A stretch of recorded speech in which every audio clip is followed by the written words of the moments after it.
Hello and welcome. The parchment feels wrong beneath your fingertips. Not simply old, not merely ancient, but fundamentally corrupt at a level that transcends time itself. Every fiber of its being whispers promises that should never be spoken, knowledge that should never be written, truths that unravel the very concept of morality. This is not simply a book. This is the crystallized essence of evil itself, bound in covers that have witnessed the fall of empires, the corruption of saints, and the birth of horrors that lurk in the deepest shadows of the multiverse. You have heard the warnings, of course. Every sage worth their salt speaks of it in hushed tones. Every paladin order maintains ancient records documenting its trail of devastation. Every temple keeps chronicles of those who sought its power and paid the ultimate price. But warnings alone cannot convey the reality of what this tome represents. To understand the book of vile darkness, you must journey back through the millennia, back beyond recorded history, back to when the foundations of evil were first being laid across the planes of existence. Before we descend into these histories, please consider subscribing to the channel. It is the surest way to find your path back to our library of lore when you wake. Section 1: Origins and the Ancient Darkness. The origins of this artifact remain shrouded in conflicting accounts, with different sources attributing its creation to different beings. The most widely accepted version, codified in the 5th edition of the game's core texts, identifies the lich god Vecna as the book's primary author. Most believe he recorded in its pages every diseased idea, every unhinged thought, and every example of blackest magic he came across or devised during his mortal existence as an archmage, before his transformation into a lich and eventual ascension to godhood. Yet other origin stories persist, suggesting the truth may be more complex than a single author. One alternative account involves a race known as the Vashar, proto-humans described in supplemental game materials as what drow are to elves. Humans who had descended into absolute evil. According to this version, recounted in certain campaign materials, the Vashar were created when a demon prince, sometimes identified as Grazed, the dark prince of pleasure and decadence, took the remains of a proto-human rejected by the gods and used this corrupted flesh to spawn an entire race dedicated to evil. The Vashar, in this telling, became scholars of wickedness, documenting every aspect of suffering and malevolence with cold precision. Whether the Vashar created the original texts that Vecna later compiled, or whether Vecna authored everything from the beginning, remains a matter of scholarly debate. What seems clear from examining the various game sources is that Vecna, at minimum, served as the book's primary compiler and contributor, organizing vast amounts of evil knowledge into the coherent, terrible whole that exists today. He covered every vile topic he could, making the book a gruesome catalog of all mortal wrongs. The book's physical form defies normal object properties. Its weight fluctuates based on the moral character of whoever holds it, becoming impossibly heavy for the virtuous, while feeling light as a feather to the corrupt.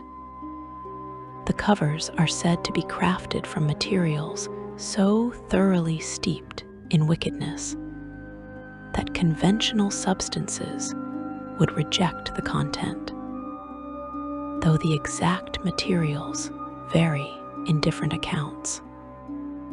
Some describe simple black leather with an aura of wrongness, while others report elaborate decorations with sigils that shift when observed directly. The pages themselves demonstrate properties suggesting either genuine sentience or extraordinarily sophisticated magical programming.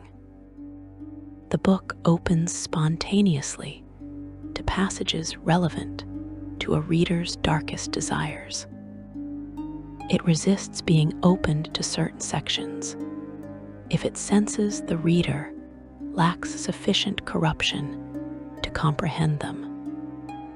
Different readers report vastly different page counts, ranging from fewer than 100 to several thousand, with no logical explanation for this discrepancy beyond the book's apparent ability to present itself differently to different individuals.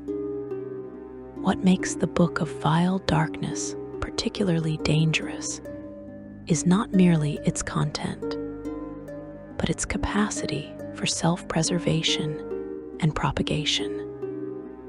The book cannot be permanently destroyed through conventional means. Attempts to burn, drown, dismember, or entomb it have all failed.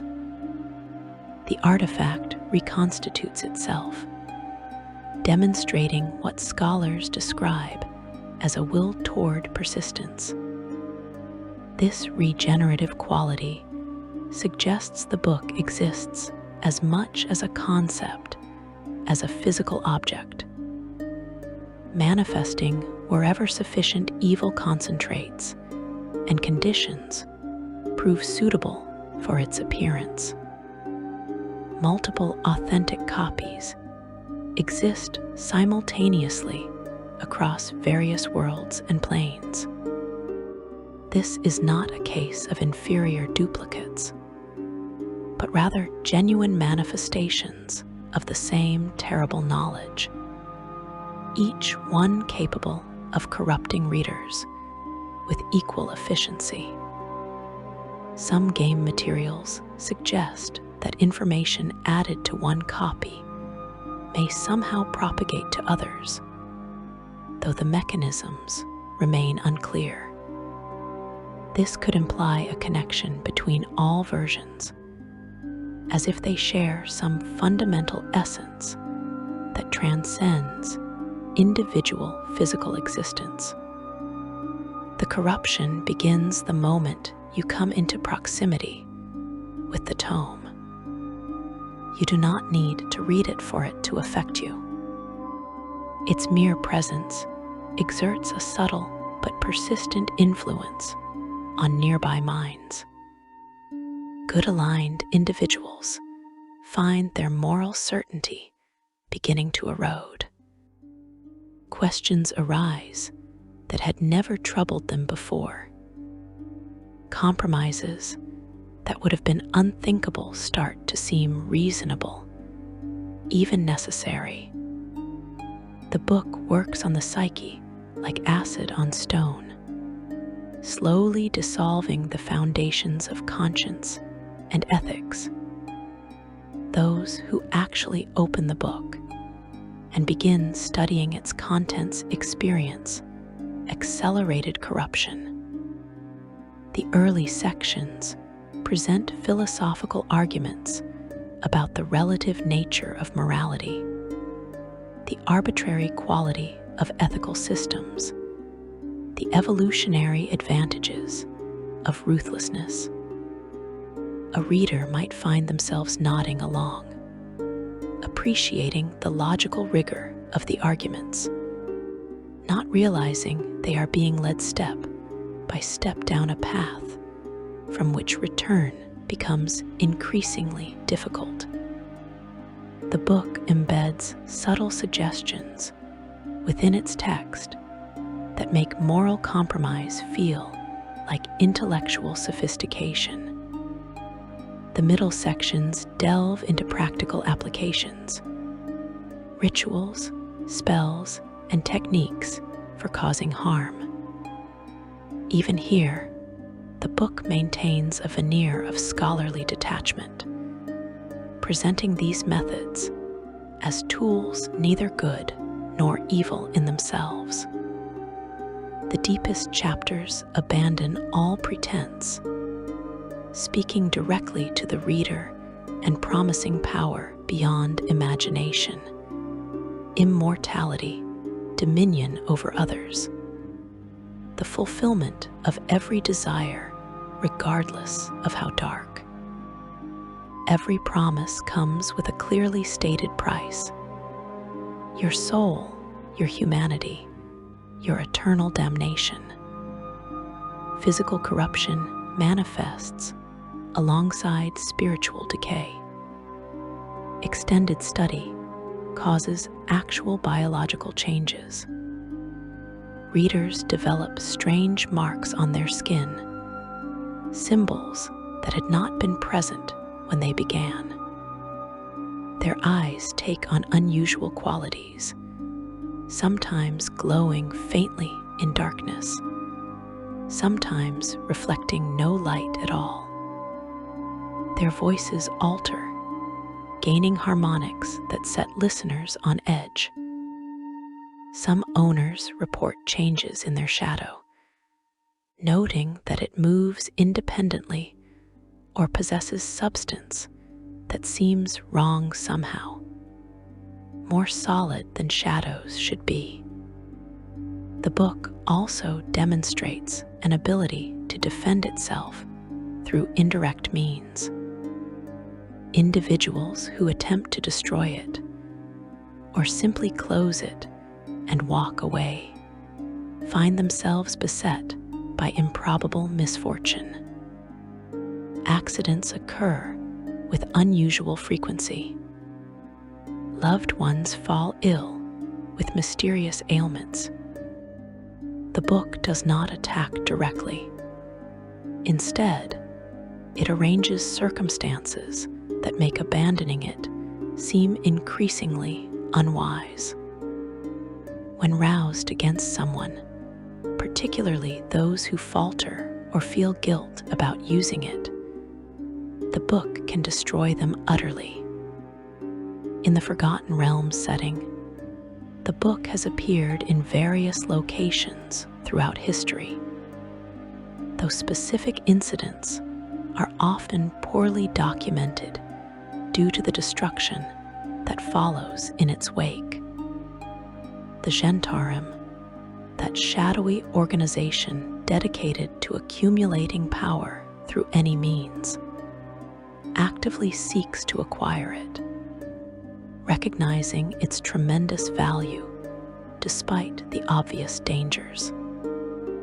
Other evil organizations pursue it with similar determination, each believing they can control what countless predecessors could not. The book's invulnerability to destruction stems from its fundamental nature. It is not simply an object containing evil knowledge, but rather a focal point where evil itself crystallizes into physical form. Destroying the book would require somehow unmaking the concept of evil itself, a task beyond the capability of any mortal, and perhaps beyond even divine power.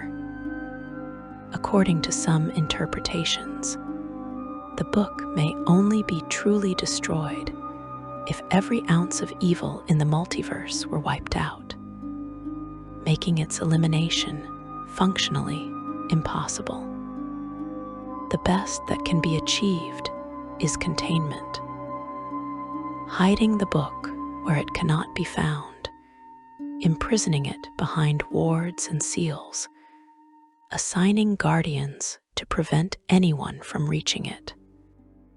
But guardians can be corrupted, wards can be unraveled, and something that wants desperately to be found always has ways of drawing seekers to itself. The book calls to those susceptible to its influence, presenting itself through seemingly coincidental discoveries, chance encounters, prophetic dreams that guide the ambitious, the vengeful, the desperate, and the curious toward its location.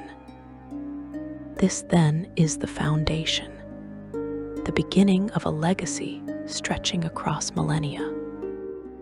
The Book of Vile Darkness entered history as a compilation of the most dangerous knowledge the multiverse has ever known, created or compiled by Vecna to document every aspect of evil he encountered or devised. It exists not as a sudden catastrophe, but as a slow poison, working its evil methodically, corrupting gradually, transforming the ambitious into the monstrous one page at a time. Section 2. The Architect of Evil, Vecna's Compilation. The name still carries weight even after all these centuries, spoken in whispers by those who know better than to draw his attention, avoided entirely by the wise who understand that sometimes even speaking of something can invite its gaze.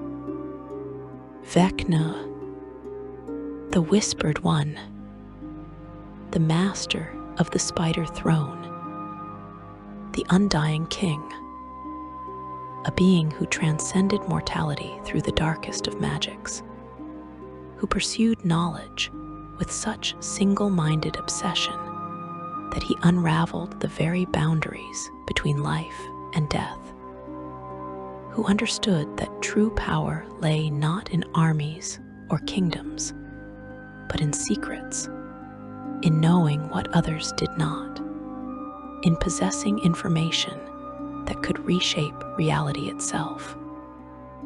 The exact circumstances surrounding Vecna's creation, or compilation of the Book of Vile Darkness, remain shrouded in the same mystery that surrounds much of his existence.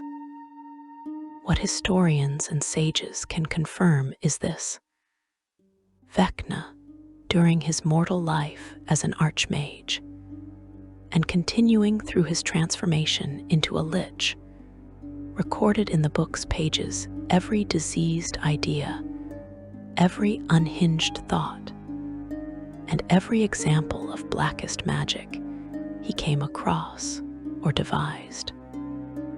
The result was a comprehensive codex of wickedness, unparalleled in the multiverse, a tome that documented evil not as crude violence, but as a sophisticated system worthy of study and application. You must understand that Vecna's approach to evil differed fundamentally from the simple cruelty of common villains.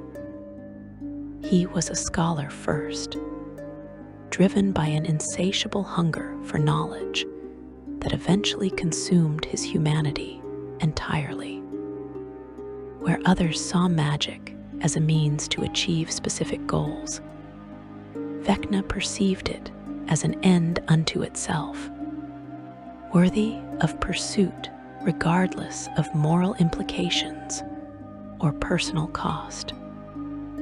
This perspective shaped the book he created, infusing it with a cold, analytical quality that makes its content even more insidious than passionate malevolence would be.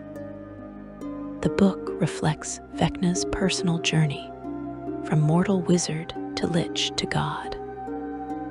His extensive documentation of lichdom, written with the authority of first-hand experience, provides the most comprehensive guide to that terrible transformation found anywhere in recorded literature. He details not merely the mechanics of the ritual, but the psychological preparation required, the gradual dissolution of empathy and compassion that makes the final step possible, the spiritual emptiness that must be achieved before one can willingly sever their soul from the natural cycle of existence. Based on what we know of Vecna's methodology throughout his existence, we can reasonably assume he approached the book's compilation with the same meticulous thoroughness he applied to all his pursuits. He was known for his encyclopedic knowledge of magic, his willingness to explore forbidden paths that other archmages shied away from, his complete lack of moral constraints when pursuing understanding. These characteristics suggest he would have sought out every available source of dark knowledge, testing each theory through experimentation, refining techniques through repeated application, regardless of the suffering this caused. The book's sections on necromancy demonstrate particular sophistication, covering everything from the animation of simple corpses to the creation of complex, undead, with retained intelligence and independent volition. This could imply extensive practical experience. Countless experiments conducted on unwilling subjects, decades or centuries spent perfecting techniques that most practitioners would consider too dangerous or immoral to attempt. Vecna had no such limitations, viewing mortal lives as raw materials for research, rather than beings deserving consideration or compassion. His contributions also included something more dangerous than specific spells or rituals. Frameworks for developing new evil magic rather than simply copying existing techniques. The book teaches principles, underlying theories that allow readers to innovate and create their own wickedness, tailored to specific circumstances. This generative quality transforms the tome from a static catalog into a living system of evil, one that continues to produce new horrors long after Vecna himself ascended beyond direct involvement in mortal affairs. The text demonstrates layers of meaning, with surface instructions concealing deeper psychological manipulations. A passage ostensibly about summoning fiends might include subtle triggers designed to erode moral resistance, suggestions embedded within seemingly straightforward prose that encourage deeper corruption, without the reader consciously recognizing the influence. Vecna understood that the book's greatest power lay not in any single spell, but in its cumulative effect on the reader's mind and soul. each page turned representing another step away from whatever ethical foundation they once possessed. When Vecna achieved apotheosis and became a deity, his divine portfolio encompassed secrets and forbidden knowledge, areas that aligned perfectly with the book he had spent so much of his existence creating. As a god, he maintained connection to the tome, though whether he could directly control its movements or simply influenced events surrounding it remains unclear. His worshippers seek the book as a holy text, studying its passages as other religions study their sacred scriptures, using it to train initiates and reward the faithful with access to its deepest secrets. The book's relationship with Vecna raises interesting theological questions. Some scholars interpret the tome as an extension of Vecna's divine will, a tool through which he continues to spread corruption and gather secrets even in places his direct attention cannot reach. Others argue that the book has achieved a form of independence, pursuing its own agenda that sometimes aligns with Vecna's goals and sometimes diverges in ways even he cannot fully predict or control. Evidence suggests the book may possess genuine sentience, or at minimum, an extraordinarily sophisticated form of magical awareness that mimics consciousness. It demonstrates preferences, seeking out certain types of individuals while avoiding others. It opens to relevant passages, as if understanding what each reader most needs to see.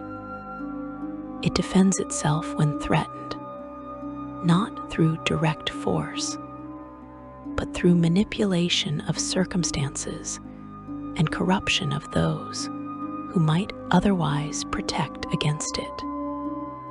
Whether this apparent intelligence derives from Vecna's deliberate design, or emerged organically from centuries of accumulated evil, remains a subject of debate among those who study such artifacts.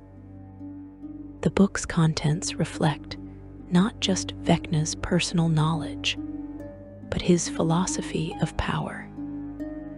He believed that secrets were currency more valuable than gold, that knowledge granted advantages no army could match, that those who understood hidden truths could manipulate reality itself in ways that brute force never achieved. The tome embodies these principles, offering readers the ultimate secret knowledge: how evil works, how corruption spreads, how wickedness can be wielded with precision and devastating effectiveness. Vecna also encoded protections within the text itself. Certain passages prove dangerous to read without proper preparation, driving unprepared minds to madness or death. This could serve dual purposes: eliminating unworthy students while ensuring that only those truly committed to embracing evil could access the book's deepest secrets. The structure creates a self-selecting process where casual curiosity proves fatal, while determined seekers receive exactly the corruption they desire. Different copies of the book show variations that might reflect different stages of Vecna's compilation, or contributions from other sources he incorporated. Some versions emphasize necromancy heavily, suggesting they derive from periods when Vecna focused intensely on undeath. Others contain extensive sections on mental domination and illusion magic. Arts Vecna also practiced, though perhaps not as centrally as necromancy. These variations could imply the book evolved throughout Vecna's long existence, growing and changing as he accumulated new knowledge and refined existing techniques. The book's reputation spread across multiple campaign settings, appearing not just in the Forgotten Realms, where much of Vecna's story originates, but also in Greyhawk, Eberron, and other worlds. This multiversal presence suggests either that Vecna's influence extends across planar boundaries, or that the book itself possesses the ability to transcend individual campaign settings, manifesting wherever conditions prove suitable regardless of which specific world or plane serves as the stage. What remains certain is that Vecna transformed scattered knowledge of evil, whether his own discoveries or information gathered from other sources, into the most comprehensive and dangerous grimoire the multiverse has ever known.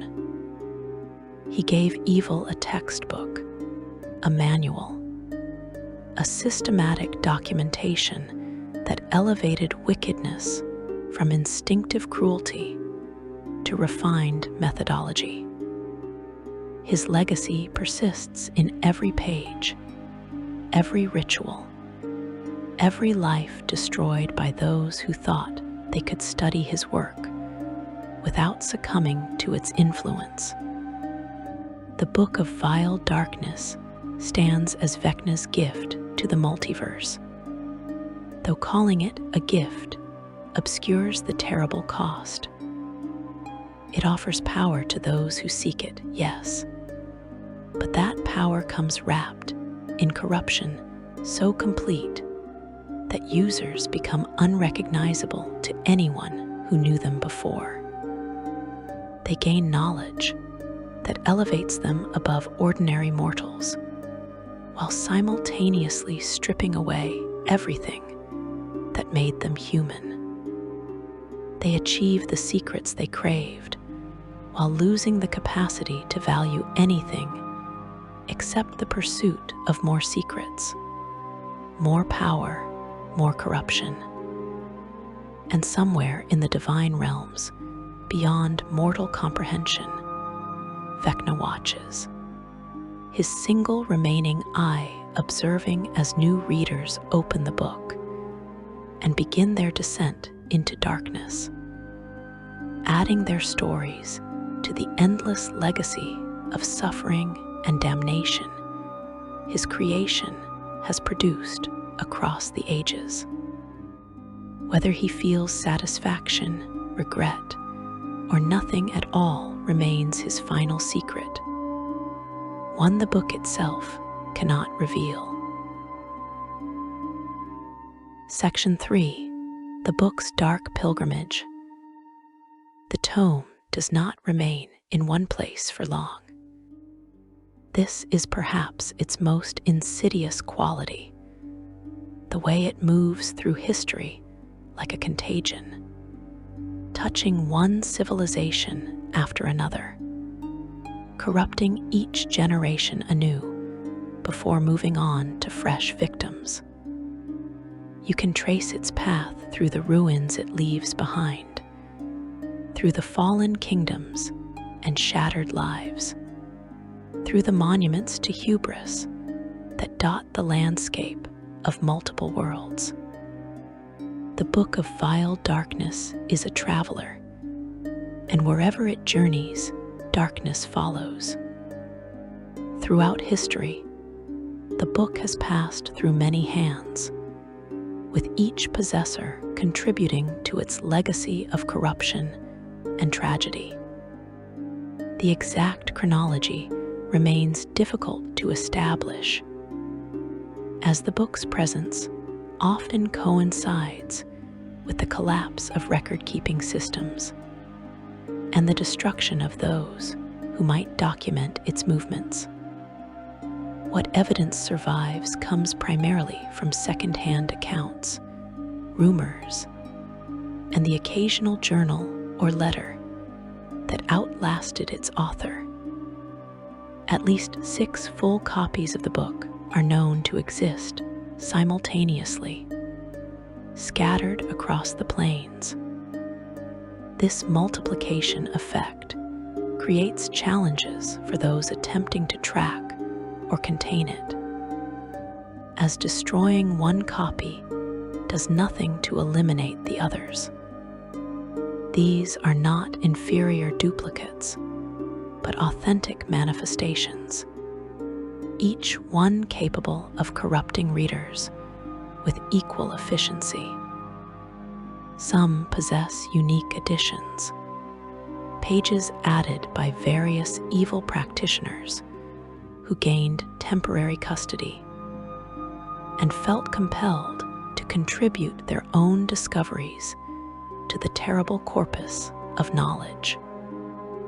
One of the most notable possessors documented in historical records was Beelzebul, the archdevil, also known as the Lord of the Flies, who rules one of the 9 hells.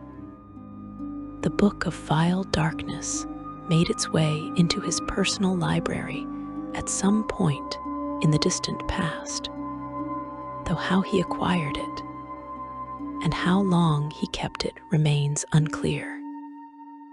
Of the 6 full copies known to exist, at least one contains extra pages added by Beelzebul himself, his contributions reflecting an archdevil's perspective on evil and his particular expertise in corruption and manipulation. The book's time in an archdevil's possession raises interesting questions about its influence at the highest levels of evil power. Did Beelzebul seek the book to expand his own knowledge? Or did he recognize it as a tool for spreading wickedness throughout the mortal realms? The fact that he added pages suggests active engagement with the text rather than simple collection, indicating that even beings of immense evil power find value in studying and contributing to the tome's ever-growing body of dark lore. This pattern of contribution by powerful evil entities appears repeatedly throughout the book's history. Various versions contain additions from different sources, reflecting the expertise and perspectives of demon lords, archdevils, liches, and powerful mortal practitioners of evil magic. These additions do not simply accumulate in individual copies, but may somehow propagate to other versions, suggesting a mystical connection between all manifestations of the book that transcends normal physical laws. The book's movements across the material plane follow patterns that seem almost purposeful, as if the tome itself chooses when to remain hidden and when to make itself available to potential readers.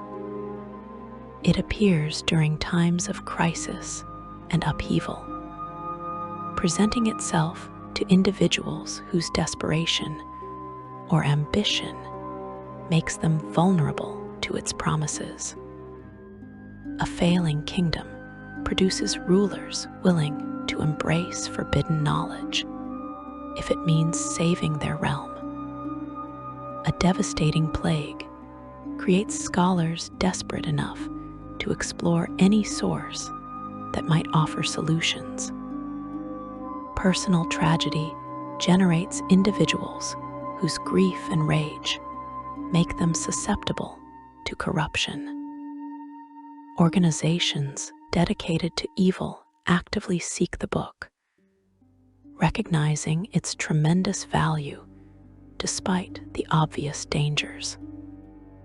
The Gentarim, that shadowy network dedicated to accumulating power through any means necessary, considers acquiring the book a high priority objective. Their agents infiltrate organizations that guard copies, bribe officials with access to containment facilities, and actively hunt for uncontained versions circulating through black markets and private collections. The Gentarim's interest reflects a pragmatic calculation. The knowledge contained within those pages offers advantages that could elevate the organization's power significantly, provided they can somehow control or mitigate the corrupting influence. Throughout its travels, various organizations and individuals have attempted to destroy the book permanently. The canonical methods for its destruction reveal both the book's incredible resilience and the near impossibility of eliminating it completely. If a solar, one of the most powerful celestial beings in existence, tears the book in two, the artifact is destroyed for 100 years, rolled randomly.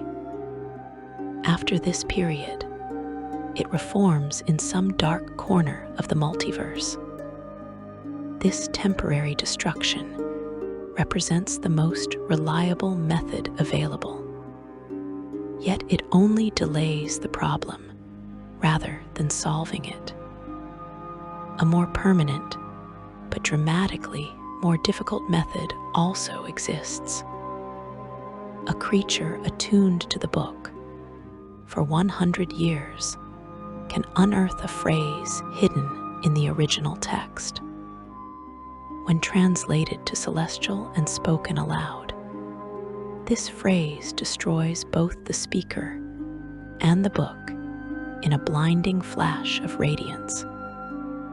However, as long as evil exists in the multiverse, the book reforms within 100 to 1,000 years. This method requires a century of study and attunement, a period during which the reader would almost certainly become thoroughly corrupted, making it questionable whether anyone could maintain sufficient goodness to actually speak the destroying phrase, even if they found it. The ultimate destruction method remains purely theoretical. If all evil in the multiverse were somehow wiped out completely, the book would turn to dust and be destroyed forever. This option appears in the canonical descriptions not as a practical solution, but as a statement about the book's fundamental nature. It exists as a manifestation of evil itself, inextricably bound to wickedness on a cosmic level. Destroying the book permanently would require eliminating evil from existence entirely, a task beyond the capability of any mortal, and perhaps beyond even divine power. These repeated failures to achieve permanent destruction led to shifts in strategy among those who oppose the book's influence. If the tome cannot be unmade, perhaps it can be contained and monitored, kept where it can do minimal harm, while preventing it from falling into hands that would actively use its knowledge.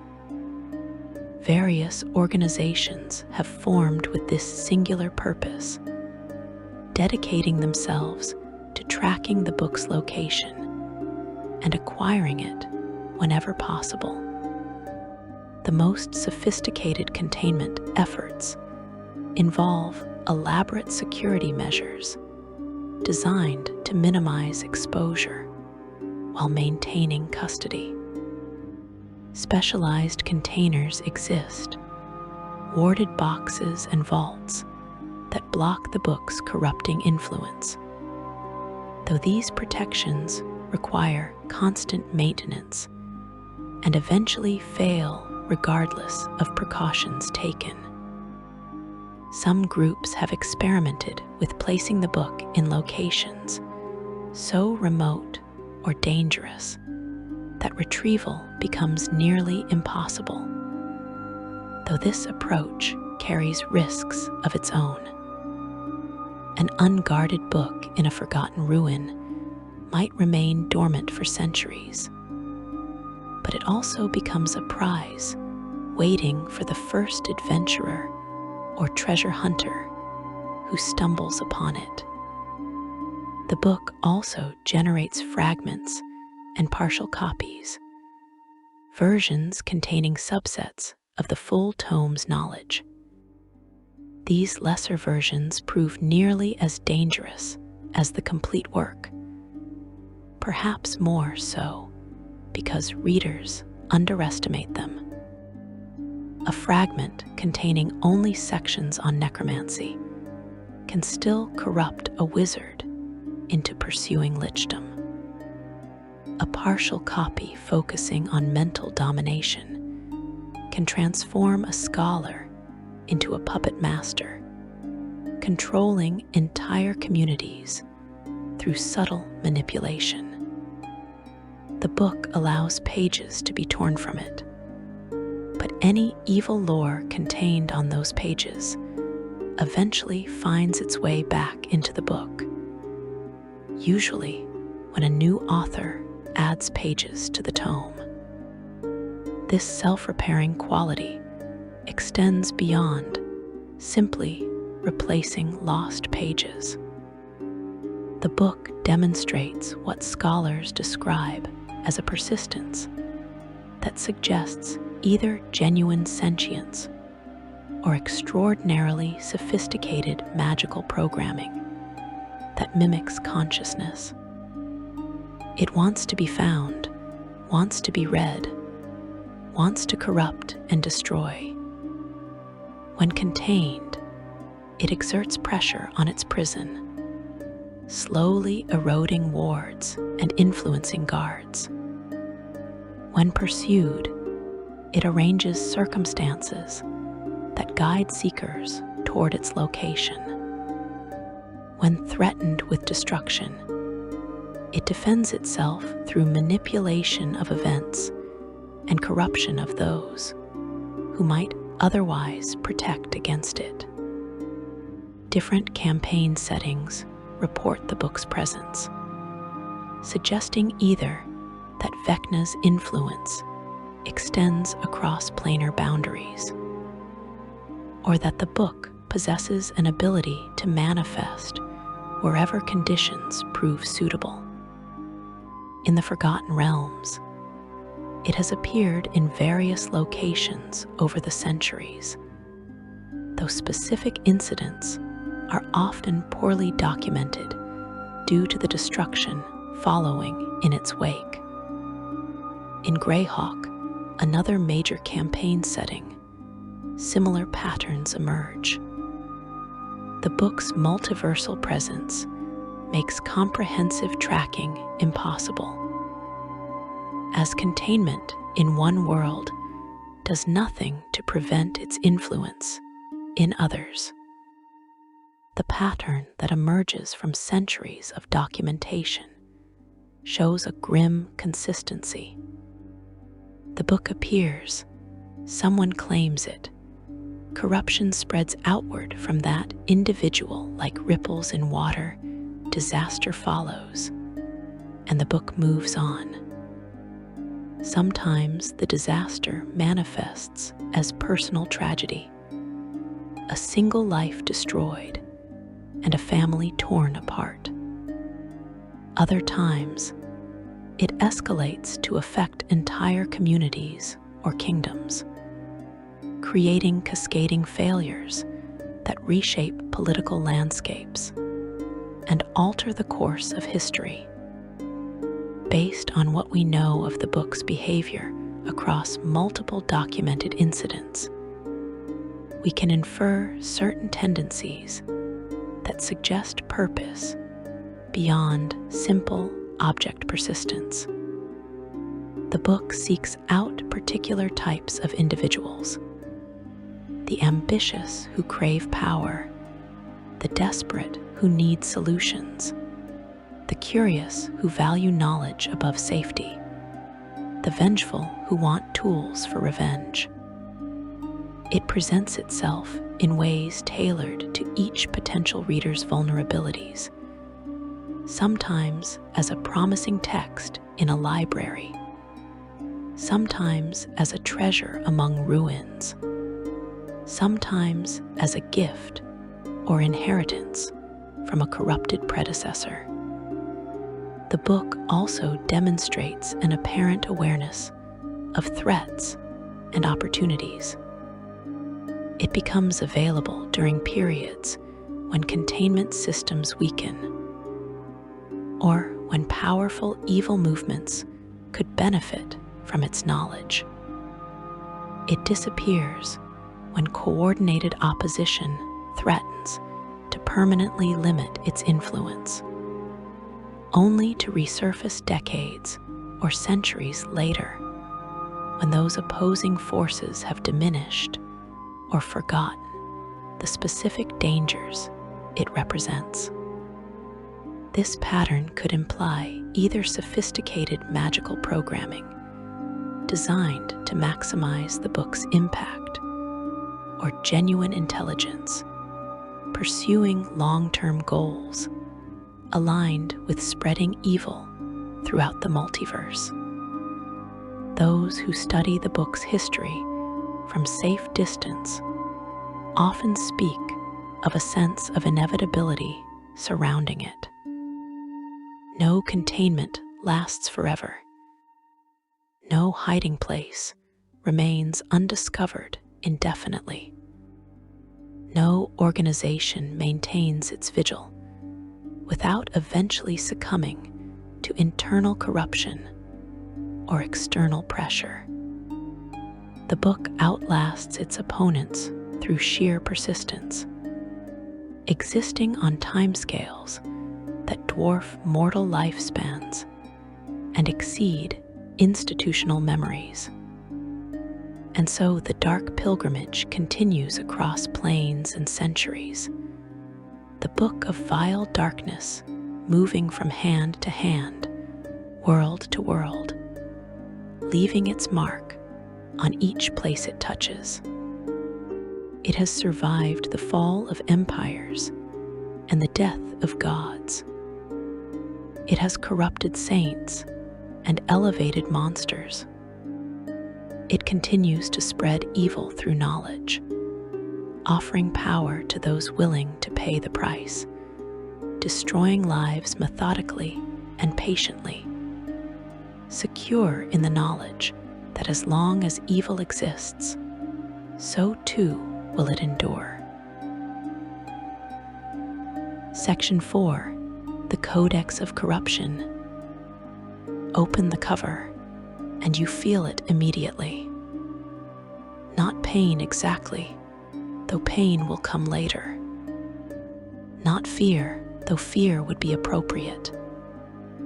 What you feel is recognition, as if something within the pages recognizes something within you, identifying the darkness you carry, the ambitions you hide, the compromises you have already made even if you never admitted them to yourself. The Book of Vile Darkness does not force knowledge upon unwilling minds.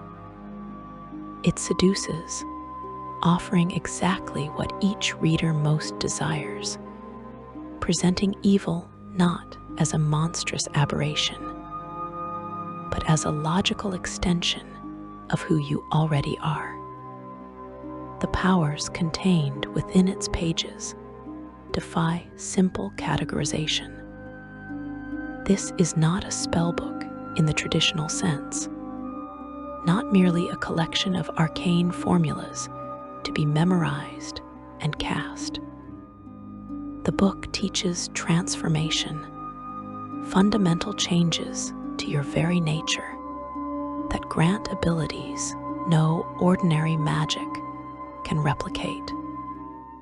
According to the established game mechanics, a creature attuned to the book must make a wisdom saving throw when it finishes a short or long rest.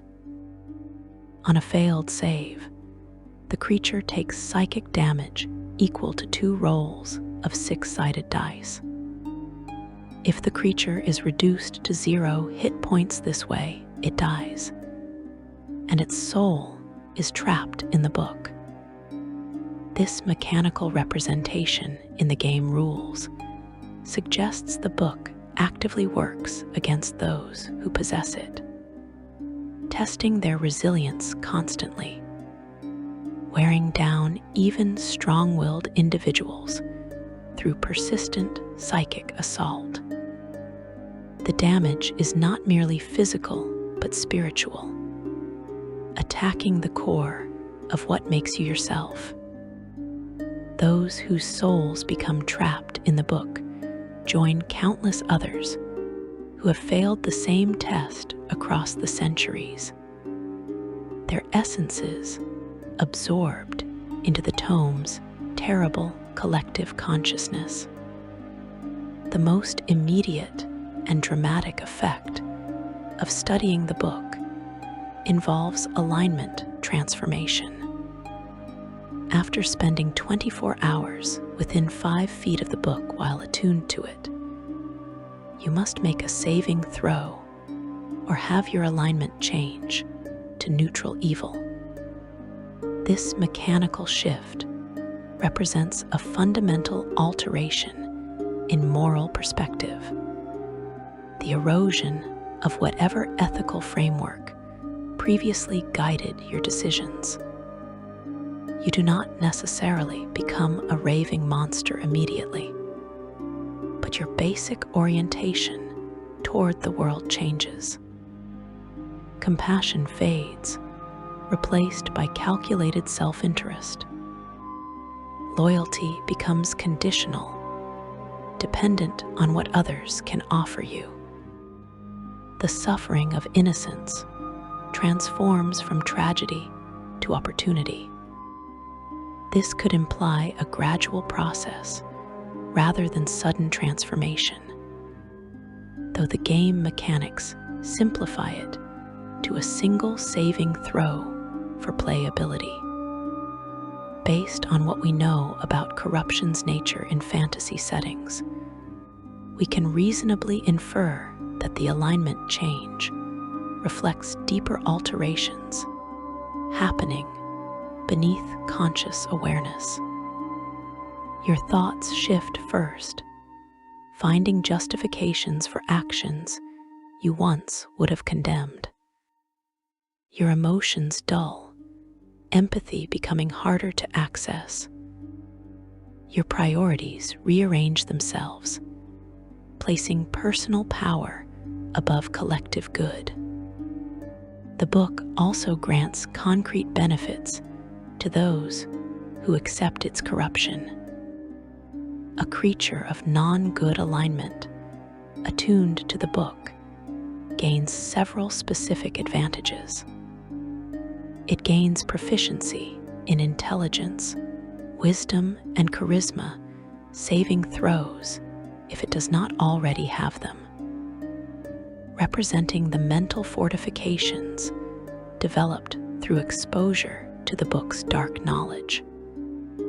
It becomes immune to disease and poison, as if the evil suffusing its being repels other corrupting influences, or the body itself becomes so fundamentally altered that normal biological threats no longer apply.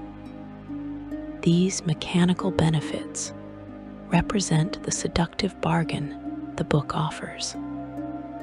Increased mental resilience, immunity to common threats, advantages that make you objectively more capable and harder to kill.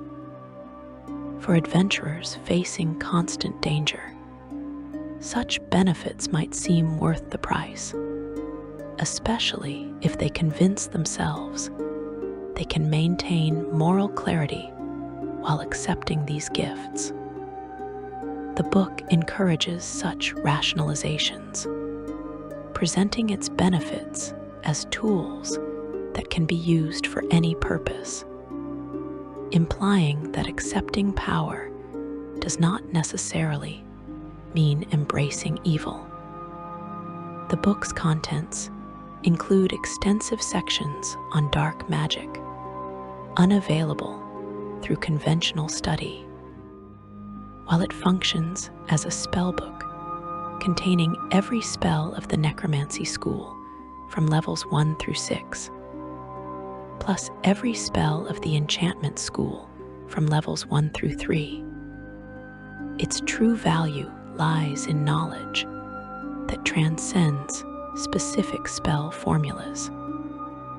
It teaches principles, underlying theories that allow practitioners to understand evil magic at fundamental levels, rather than simply memorizing effects to reproduce. Of particular significance are the book's detailed instructions regarding lichdom.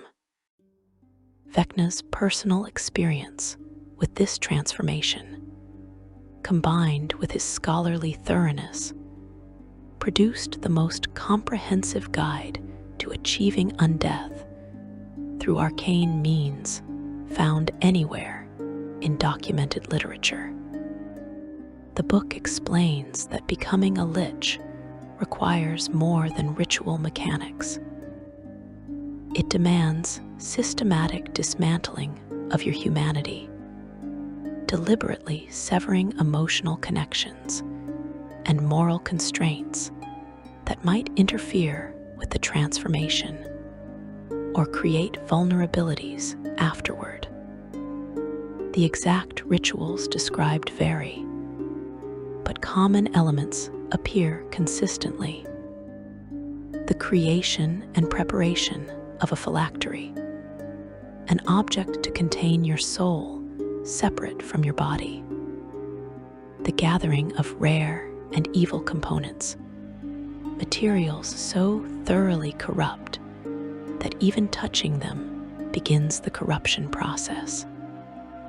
The performance of acts meant to destroy your capacity for normal human emotion, to prove you have transcended ordinary moral limitations. The final consumption of a poison that would kill ordinary mortals, timed with the completion of magical phrases that bind your soul to the phylactery, rather than allowing it to pass to whatever afterlife awaits. Based on descriptions of lichdom throughout game materials, we can infer that the book likely includes extensive psychological preparation alongside mechanical instructions. Becoming undead, while retaining intelligence and magical power, requires maintaining consciousness through death, an act that would drive most minds to madness without proper conditioning.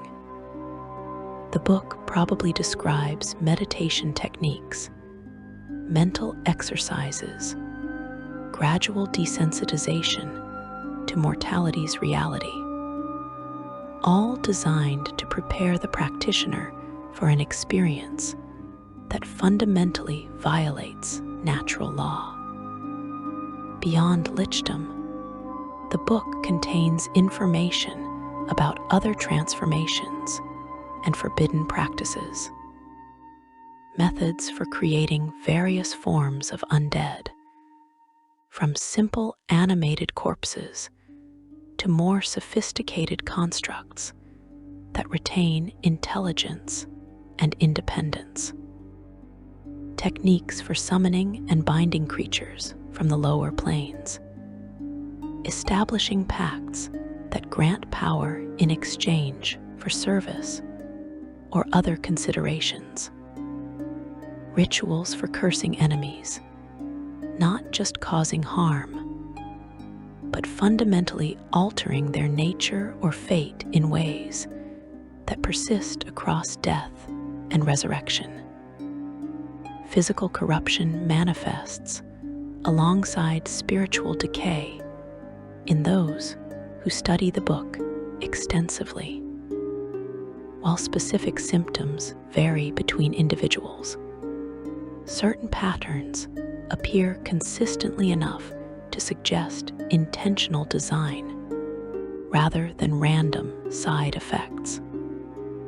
Strange marks appear on the skin, sometimes resembling text in unknown languages, other times forming geometric patterns that shift when observed directly. Eyes change, taking on unusual colors or developing properties that make others uncomfortable to meet your gaze. Your voice may alter, gaining harmonics that set listeners on edge without their consciously understanding why. These physical changes serve multiple purposes. They mark you as someone who has engaged with forbidden knowledge, making concealment difficult among those familiar with such signs.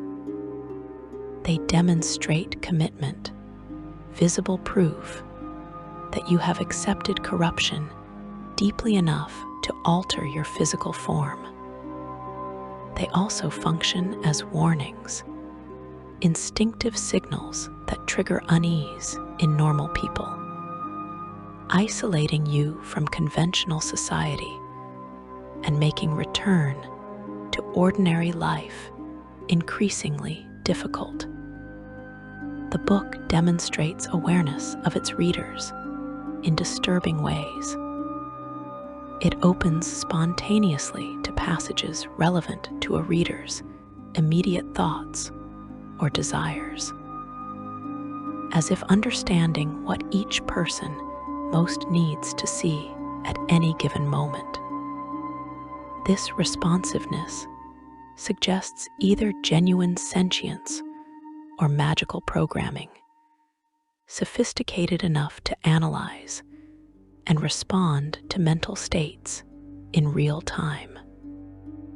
Pages that might bore or confuse one reader prove fascinating to another, with the book apparently tailoring its presentation to maximize impact on each individual. Some passages prove actively dangerous to read without proper preparation or protection. The book can become roused against someone, particularly those who falter or feel guilt about using it.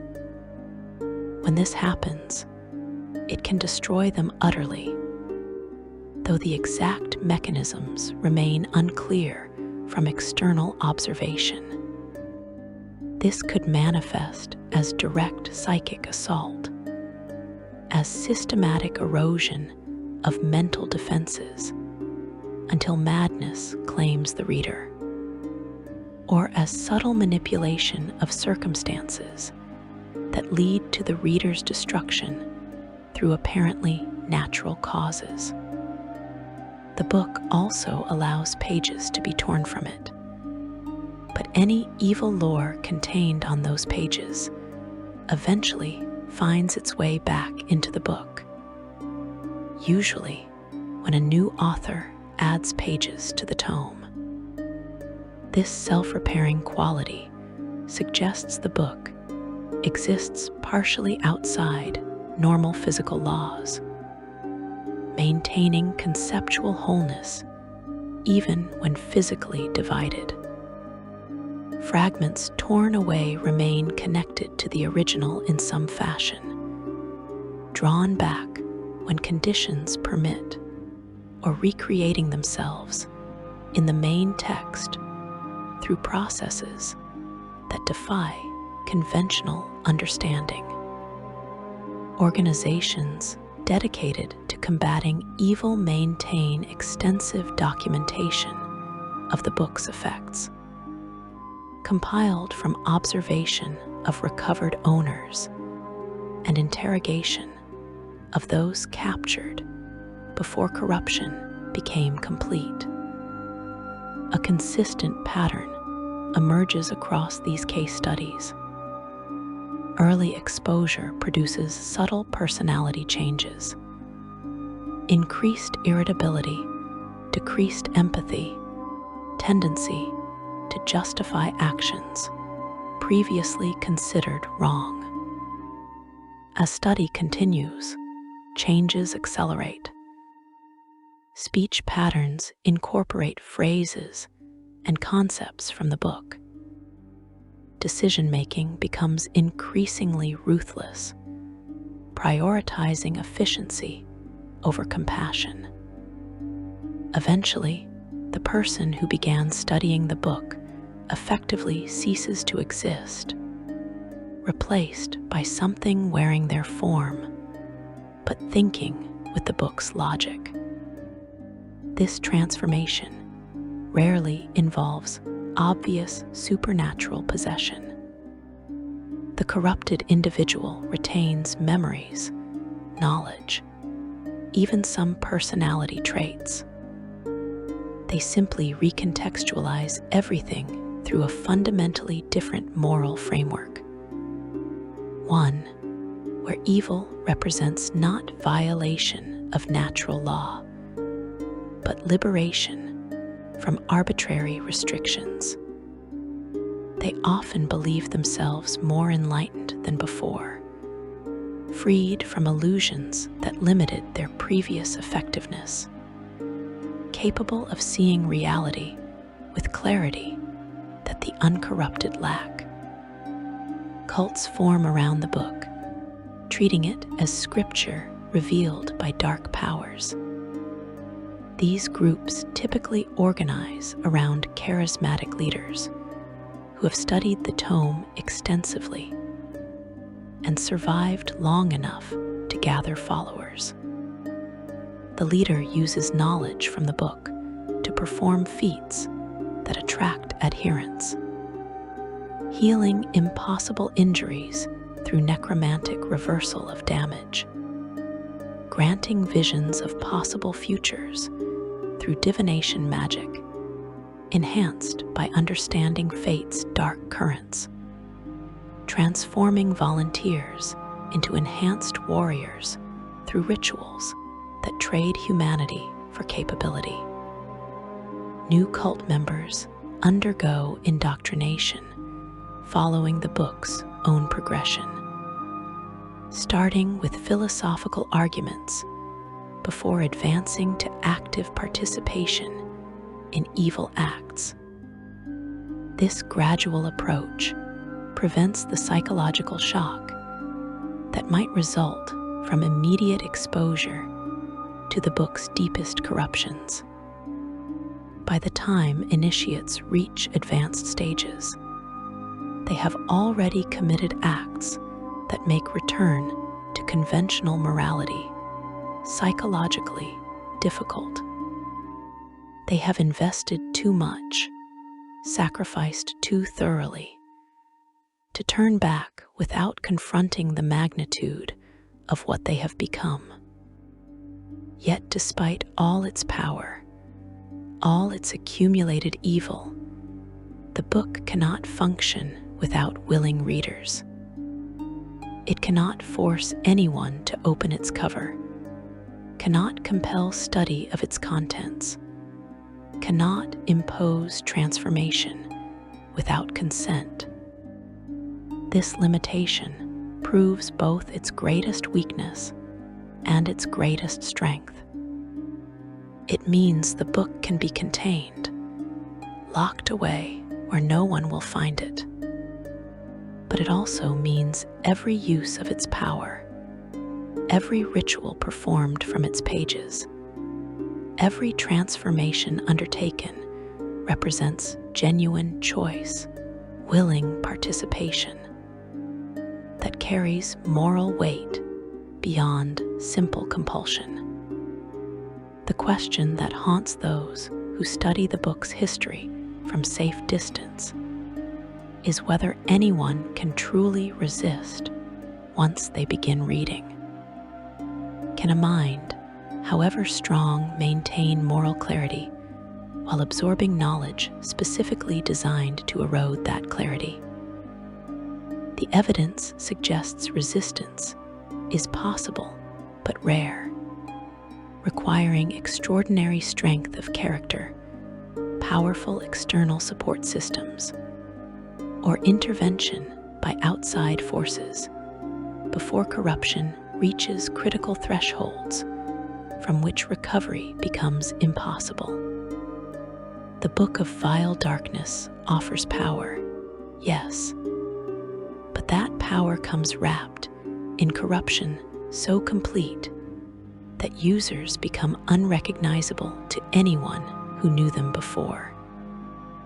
They gain knowledge that elevates them above ordinary mortals, while simultaneously stripping away everything that made them human in any meaningful sense.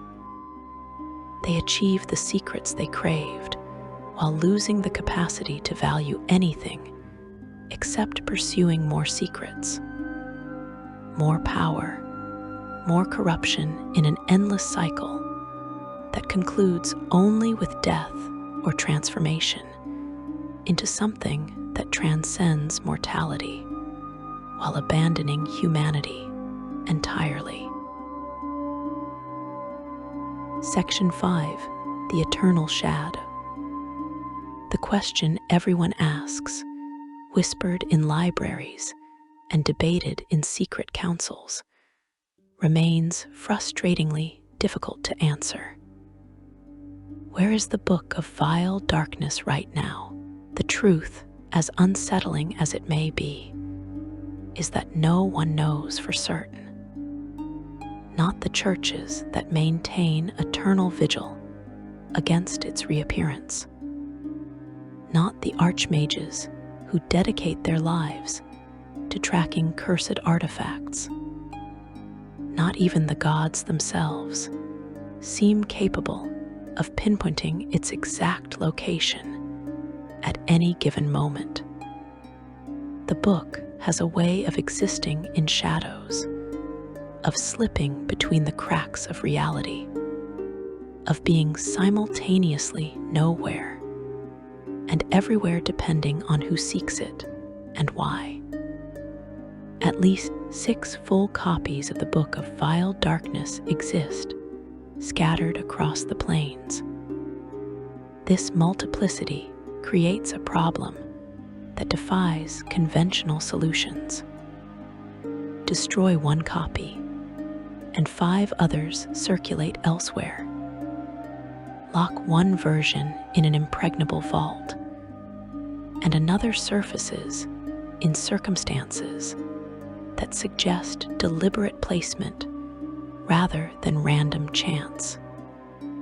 The book operates according to principles that transcend simple physical existence, functioning more as an idea made tangible, a concept that manifests wherever conditions prove suitable for its appearance.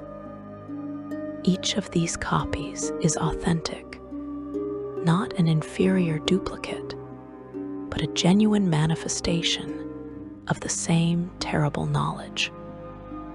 They possess the same corrupting influence, grant the same benefits to attuned users, contain the same fundamental content.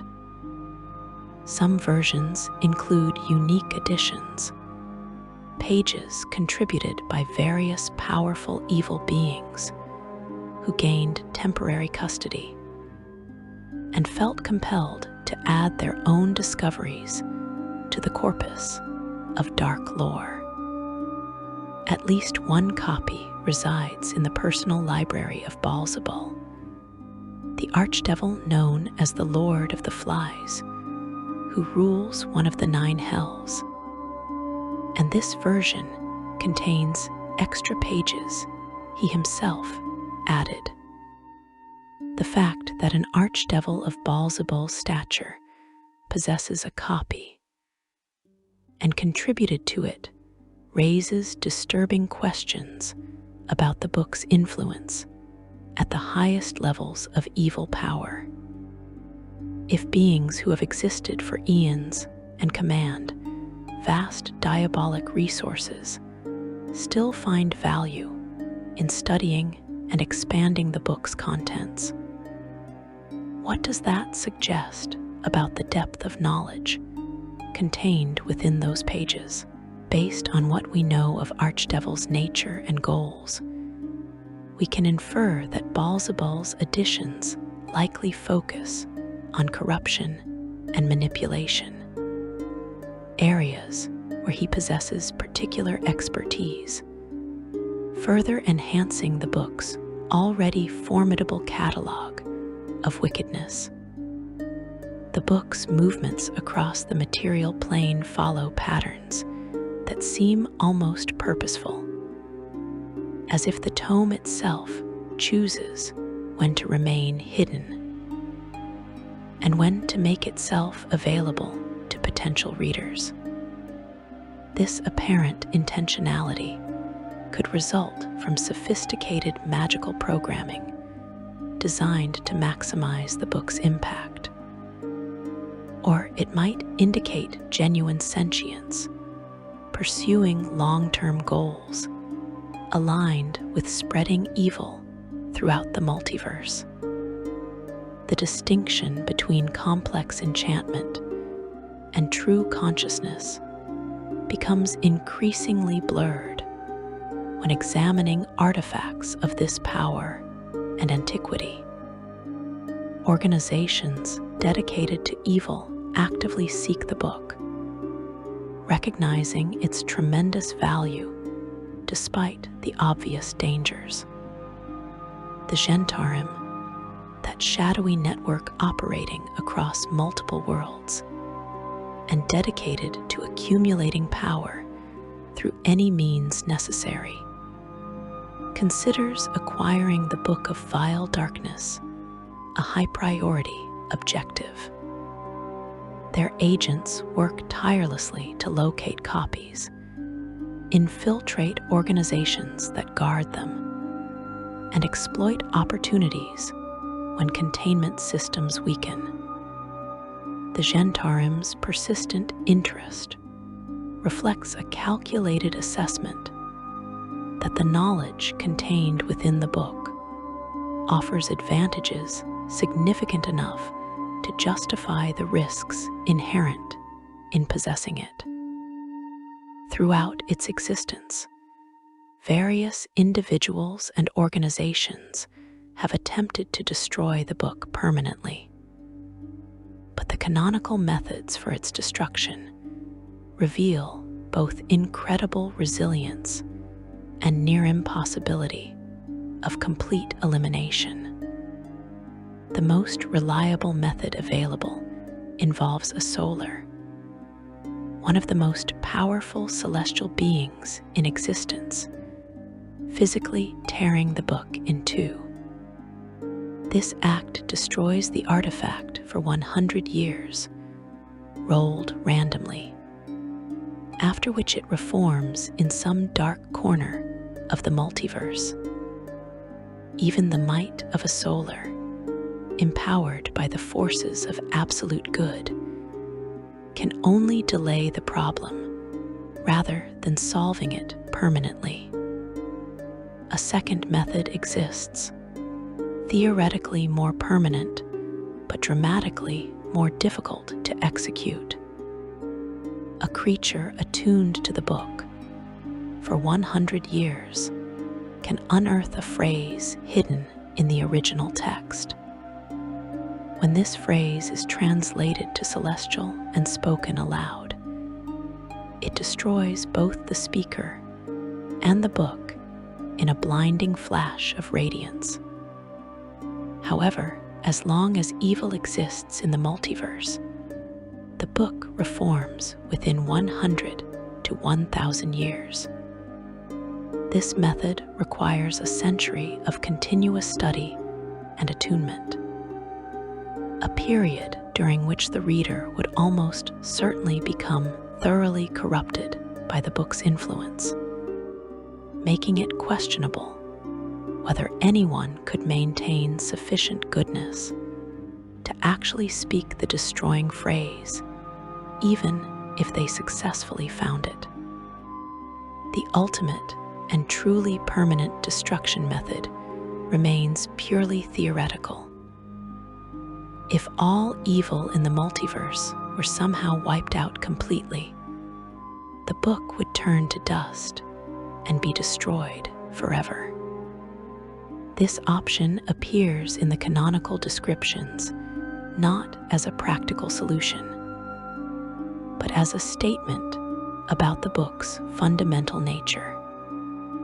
It exists as a manifestation of evil itself, inextricably bound to wickedness on a cosmic level.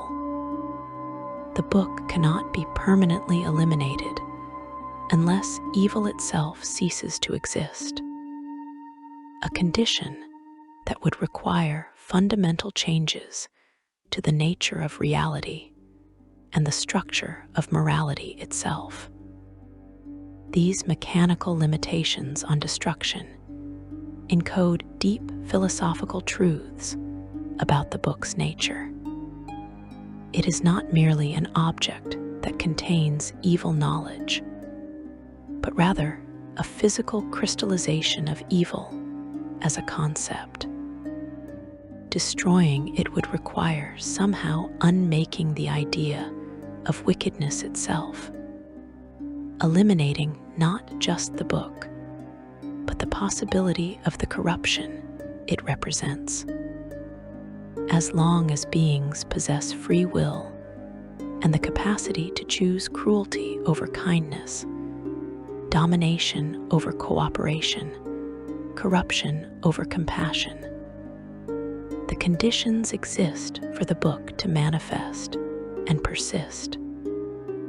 The repeated failures to achieve permanent destruction led to shifts in strategy among those who oppose the book's influence. If the tome cannot be unmade, perhaps it can be contained and monitored, kept where it can do minimal harm, while preventing it from falling into hands that would actively exploit its knowledge. Various organizations have formed with this singular purpose, dedicating themselves to tracking the book's locations and acquiring copies whenever possible. Containment efforts face significant challenges beyond the obvious difficulty of locating a mobile artifact that actively resists discovery. The book demonstrates an ability to corrupt its guardians over time, influencing those assigned to protect against it. Wards and seals require constant maintenance and eventually fail regardless of precautions taken. Specialized containers designed to block the book's corrupting influence prove effective only temporarily, with the book's presence gradually eroding even the strongest magical protections. The book also generates fragments and partial copies, versions containing subsets of the full tome's knowledge. These prove nearly as dangerous as complete versions, perhaps more so because readers underestimate them. A fragment focusing on necromancy alone can corrupt a wizard into pursuing lichdom. A partial copy emphasizing mental domination can transform a scholar into a master manipulator, controlling entire communities. The book allows pages to be torn from it, but any evil lore contained on those pages eventually finds its way back into the book, usually when a new author adds pages to the tome. This self-repairing quality suggests the book exists partially outside normal physical laws, maintaining conceptual wholeness even when physically divided. Fragments remain connected to the complete text in some fashion, drawn back when conditions permit, or recreating themselves through processes that defy conventional understanding. This could imply that each copy and fragment functions as a manifestation of a single underlying reality, all expressions of the same fundamental evil given form in multiple locations simultaneously. Different campaign settings report the book's presence, indicating either that multiple copies circulate across various worlds, or that the book possesses ability to manifest in different realities. In the Forgotten Realms, it has appeared throughout history, though specific incidents are often poorly documented due to the destruction that follows in its wake. Similar patterns emerge in Greyhawk and other major settings. The book's multiversal presence makes comprehensive tracking impossible, as containing one copy in one world does nothing to prevent its influence elsewhere. Modern magical theory has developed frameworks for understanding the book's nature that previous generations lacked. Contemporary scholars recognize it as more than a simple artifact, classifying it instead as what they term a persistent curse, an ongoing magical effect that maintains itself through complex mechanisms involving belief, corruption, and the fundamental nature of evil itself. This theoretical understanding has not led to practical solutions for elimination, but it does explain why conventional artifact destruction methods prove ineffective, and why the book continues to reform after temporary destruction. Some theological perspectives suggest the book serves a purpose beyond simple evil, that it exists as a necessary counterweight to forces of good, maintaining cosmic balance through its very existence. These arguments propose that a multiverse containing only good would stagnate, that growth requires struggle, that understanding light demands experience with darkness. However, these philosophical positions closely echo reasoning found within the book itself, particularly in its early sections presenting corrupted moral philosophy. This similarity raises questions about whether such theological arguments derive from genuine independent insight, or whether the book has influenced religious thought across centuries. Planting these ideas in receptive minds to justify its own existence. The pattern that emerges from centuries of documentation shows grim consistency. The book appears, someone claims it. Corruption spreads outward from that individual like ripples in water, disaster follows, and the book moves on. Sometimes the disaster manifests as personal tragedy, a single life destroyed. Other times, it escalates to affect entire communities, creating cascading failures that reshape political landscapes. But always, the book survives whatever destruction surrounds it, waiting with infinite patience for the next hand to open its cover. Based on what we know of the book's behavior across multiple documented incidents, certain tendencies emerge that suggest purpose beyond simple object persistence. The book seeks out particular types of individuals: the ambitious who crave power, the desperate who need solutions, the curious who value knowledge above safety, the vengeful who want tools for revenge.